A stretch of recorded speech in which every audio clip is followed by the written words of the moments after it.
the events of the last 24 hours, which I think we can now describe as fundamentally a hijacking. Yes, naming and shaming is the first step. Now there's coordination. Eventually, this has to end if it's going to be peacefully resolved in a two-state solution.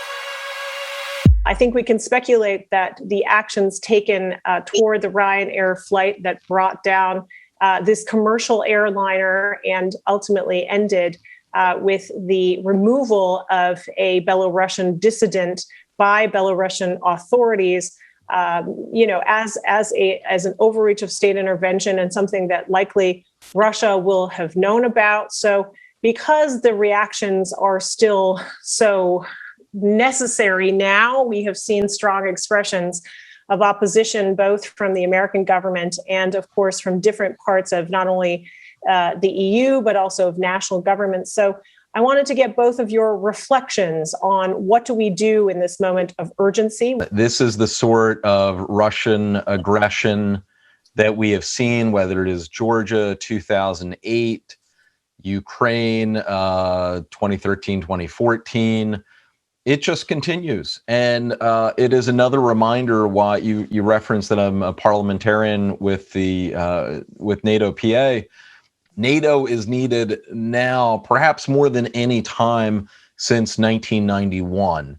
We're obviously in a different stage of relations, well beyond the sort of dawn of hope that we had from the 90s.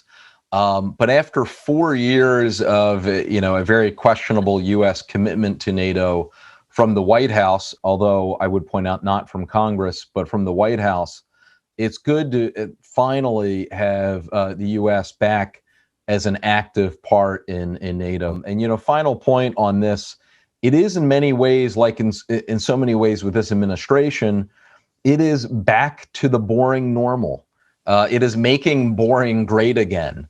It is making sure that the U.S. and our European allies resume our traditional role as partners when it comes to combating the sort of provocative and aggressive moves we increasingly see from Russia and the satellites they basically control.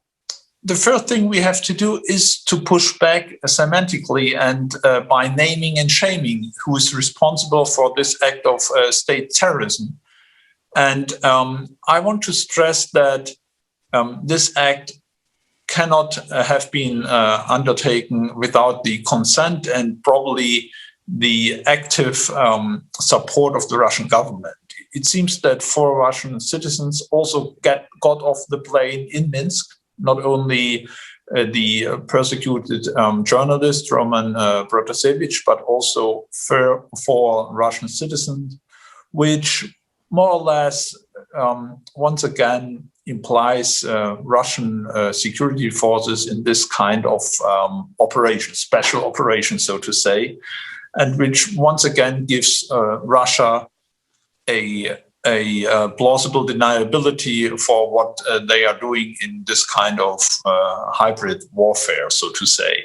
And we need to do both 2 things, in my view. One is to start inquiries and judicial prosecution of those who are responsible for this act, which means targeted sanctions for those in Belarus and Russia who are responsible for this kind of state terrorism. And the other thing we should do is to target the economic basis of Lukashenko's dictatorship. I'm very careful about broader economic sanctions against Belarus because we should aim not the people of Belarus, but the power base of Lukashenko. When it comes to the Middle East, we need more US involvement, frankly speaking. And you cannot leave the issue off the table, the issue of the Palestine-Israeli conflict. It's still a searing wound. And you may have as many peace agreements between Arab states and Israel Israel, which is all fine.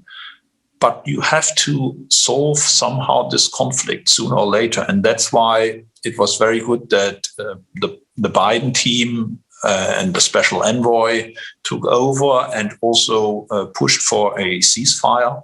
Now we have to push for a continuation of peace talks or a resuming of peace talks. And the EU and US have to work together in the so-called quartet. And but without the push from the US, the EU is too weak and also too divided, I must say, on this issue. So without help from Washington, this will not reach, and there will not an agreement be reached. We have essentially, I mean, we being the situation, all of us have essentially been stuck in the same cul-de-sac since the failed Camp David attempt in 2000, when Arafat and Ehud Barak were not able to successfully culminate the Oslo peace process, led to the Intifada, what at that point was the latest Intifada. And really, there has not been a serious effort since, although Ehud Olmert, right before they were taking him off in handcuffs, did attempt to resuscitate peace talks, and a new Palestinian leader at that point, Mahmoud Abbas, didn't take him up on it, it seems. So essentially, for the last 2 decades, this is where we've been stuck. Now, I do believe there will be a new Israeli prime minister. I know never count Netanyahu out. He has more than 9 lives.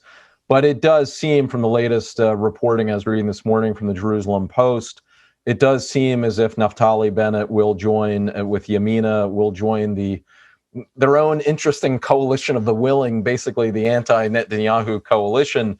And it does look rather dire that Netanyahu will remain as prime minister. So having a new Israeli prime minister, even one who, if it's Bennett, will clearly be right of center, and then to be succeeded by someone who's more of a centrist, that might present an opportunity. If the Palestinians would ever actually hold an election, Mahmoud Abbas, in his late 80s, may very well be replaced at some point soon.